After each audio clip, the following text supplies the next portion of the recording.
Hi viewers, இன்னைக்கு நாம ஒரு ரெக்கமெண்டட் வீடியோ பத்தி தான் பார்க்க போறோம். ஃபீடிங் மதர்ஸ் எப்படிப்பட்ட டயட் ஃபாலோ பண்ணலாம் அப்படின்னு ஒருத்தவங்க கேட்டிருந்தாங்க. என்ன டயட்டிங் ஸ்டார்ட் பண்றதா இருந்தாலும் சரி, நீங்க என்ன சேஞ்சஸ் கொண்டு வர்றதா இருந்தாலும் சரி, உங்களோட கைனகாலஜிஸ்ட்டை ஒரு வாட்டி கேட்டுக்கோங்க. நான் இந்த மாதிரி டயட் பண்ண போறேன், நான் பண்ணிக்கலாமா அப்படின்னு கேட்டுட்டு ஸ்டார்ட் பண்ணுங்க. ஸோ நான் 3rd மந்த்ல அப்படி டாக்டர் கிட்ட அட்வைஸ் கேட்டுட்டு தான் ஸ்டார்ட் பண்ணேன். அப்போ நான் 85 kgs இருந்தேன், இப்போ 69க்கு வந்துட்டேன். இன்னும் கொஞ்சம் கம்மி பண்றதுக்கு இருக்கு. எக்ஸசைஸே பண்ணாம ஃபீடிங் டைம்ல கொஞ்சம் டயட்ல சேஞ்சஸ் கொண்டு வந்து தான் இவ்வளோ கம்மி பண்ணேன். ஸோ அது என்னெல்லாம் பண்ண, என்னெல்லாம் சாப்பிடணும், என்னெல்லாம் சாப்பிடக்கூடாது அப்படின்னு 2 பார்ட்டா இந்த வீடியோ பார்க்கலாம். ஸோ ஃபர்ஸ்ட் பார்ட், என்னெல்லாம் சாப்பிடணும். ஃபீட் பண்ற டைம்ல நம்மளுக்கு பசி ரொம்ப ஜாஸ்தியா இருக்கும். நாம 3 வேளை சாப்பிட்டோம்னா ரொம்ப ஜாஸ்தியா சாப்பிட்டுருவோம்.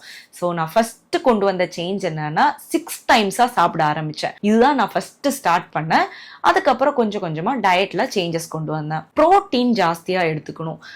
உங்களோட பாடி டெலிவரிக்கு அப்புறம் ரெக்கவர் ஆகுறதுக்கும், பாப்பாவுக்கு கொடுக்குற மில்கோட குவான்டிட்டி குவாலிட்டி இம்ப்ரூவ் ஆகுறதுக்கும் இது ரொம்பவே நல்ல விஷயம். அதாவது எக்கு, சிக்கன், கர்டு, பன்னீர், டால் இதெல்லாம் ஜாஸ்தியா எடுத்துக்கலாம். அது இல்லைன்னா ஸ்நாக்ஸா எடுத்துக்கணும்னாலும் சன்னா எடுத்துக்கலாம், கிரீக் யோகர்ட், அதுல ஃப்ரூட்ஸ் போட்டு சாப்பிடலாம். இதெல்லாமே புரோட்டீன் ரிச்சா இருக்கும். ஒரு விஷயம் மட்டும் நான் நடுவுல சொல்றேன். நான் 3 monthsக்கு மேல எல்லாம் ஃபீட் பண்ணல. எனக்கு ஃபீட் ரொம்ப கம்மியா இருந்துச்சு. என்னோட ஃபேமிலியில நிறைய பேருக்கு அப்படி இருக்கு. ஸோ அதனால எனக்கும் ரொம்ப கம்மியா இருந்துச்சு. இந்த ஒரு டயட் நீங்க டெலிவரிக்கு அப்புறம் உங்களோட பாடியை ரெக்கவர் பண்றதுக்கும் ஃபாலோ பண்ணலாம், ஃபீடிங் மதர்ஸும் ஃபாலோ பண்ணலாம். ஃபீட் பண்ணிட்டு இருந்தேன்னா கூட இதை தான் ஃபாலோ பண்ணிருப்பேன். பிகாஸ் இது ரெண்டுக்குமே செட் ஆகும். இப்போ இந்த 6 வேளை சாப்பிடணும் அப்படின்னு சொன்னால, இதுல 2 வேளையாச்சும் நீங்க ஃப்ரூட்ஸ் எடுத்துக்கணும். ஸோ ஃப்ரூட் சாப்பிட்றதுனால உங்களுக்கு நிறைய வைட்டமின்ஸும் கிடைக்கும். அதே மாதிரி இந்த சுகர் சாப்பிடணும் அப்படிங்கிற அந்த கிரேவிங்கும் கம்மியாகும். அடுத்ததா வெஜிடபிள்ஸ் நீங்க ஒரு பவுல் ஃபுல்லா சாப்பிட்டீங்கன்னாலும் அதுல கேலரி ரொம்ப கம்மியா இருக்கும். ஒரு பவுல் ஃபுல்லா அன்ஹெல்தியான ஃபுட் சாப்பிட்டீங்கன்னா நிறைய கேலரி இருக்கும் அதுல.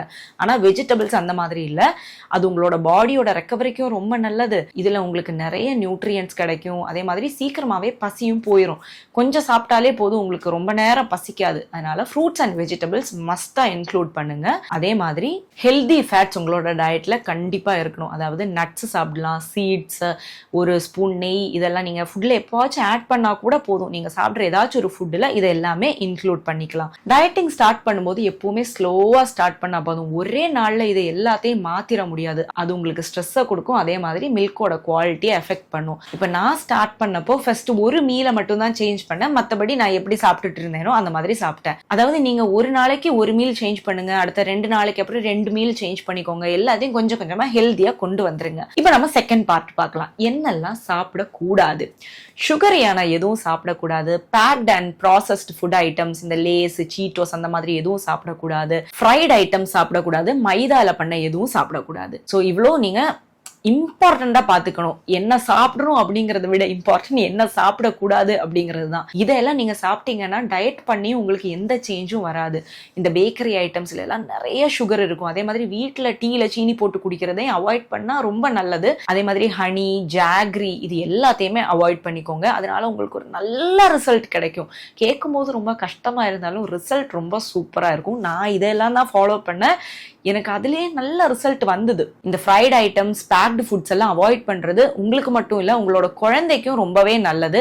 பிகாஸ் நீங்க ஃபீட் பண்றீங்கல்ல, அந்த மாதிரி அன்ஹெல்தியான ஃபுட் எல்லாம் சாப்பிட வேணாம். இப்ப நிறைய பேருக்கு ஒரு டவுட் வரும், இந்த மாதிரி சுகர் எல்லாம் ஸ்டாப் பண்ணா தலை சுத்தாதா அப்படின்னு. நீங்க சாப்பிடுற ரைஸ்லயும் பால், கர்டு, ஃப்ரூட்ஸ், வெஜிடபிள்ஸ் இதுல எல்லாமே கார்ப் இருக்கு. அந்த கார்பு தான் பாடி குளுக்கோஸா கன்வெர்ட் பண்ணும். அதனால உங்களுக்கு தலையெல்லாம் சுத்தாது. சுகரை கட் பண்றது உங்களோட உடம்புக்கு ரொம்பவே நல்லது. அப்புறம் நிறைய பேருக்கு வரக்கூடிய ஒரு டவுட் என்னன்னா, ஃபீட் பண்ணும்போது இன்டர்மிட்டன்ட் ஃபாஸ்டிங் ஃபாலோ பண்ணலாமா அப்படின்னு. கண்டிப்பா ஃபாலோ பண்ணக்கூடாது. ஃபாலோ பண்ணீங்கன்னா நீங்க டயர்ட் ஆயிருவீங்க. உங்களுக்கு ரொம்ப ஜாஸ்தியா பசிக்க ஆரம்பிக்கும், தாங்க முடியாது. அதே மாதிரி குழந்தைக்கு கொடுக்குற பாலோட குவாலிட்டி அண்ட் குவான்டிட்டி எஃபெக்ட் ஆகும்.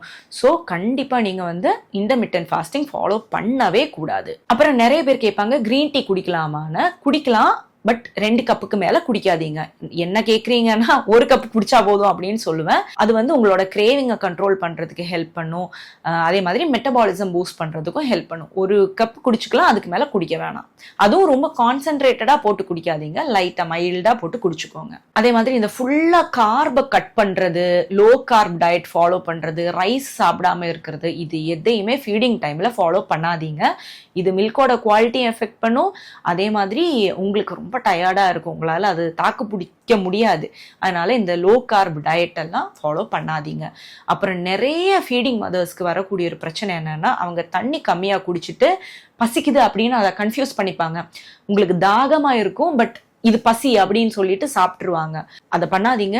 ஃபர்ஸ்ட் பசிக்குதுன்னா தண்ணி குடிச்சு பாருங்க. அதுலயே பசி போயிடுச்சு அப்படின்னு தோணுச்சுன்னா விட்டுருங்க. அது பசி இல்ல, தாகம். நிறைய தண்ணி குடிங்க. 3 லிட்டர் 4 லிட்டர் வரைக்கும் தண்ணி குடிச்சுக்கோங்க. இது மில்கோட சப்ளையும் ஜாஸ்தி பண்ணும், உங்களோட உடம்புக்கும் ரொம்பவே நல்லது. ஸோ இதை எல்லாத்தையும் ட்ரை பண்ணி பாருங்க. உங்களுக்கு என்ன டிஃபரன்ஸ் வருது அப்படின்னு கமெண்ட் பாக்ஸ்ல சொல்லுங்க. வீடியோ பிடிச்சிருந்தா மறக்காம லைக் பண்ணுங்க, ஷேர் பண்ணுங்க, சப்ஸ்கிரைப் பண்ணுங்க. இன்னொரு வீடியோல பார்க்குற வரைக்கும் டேக் கேர், பாய்.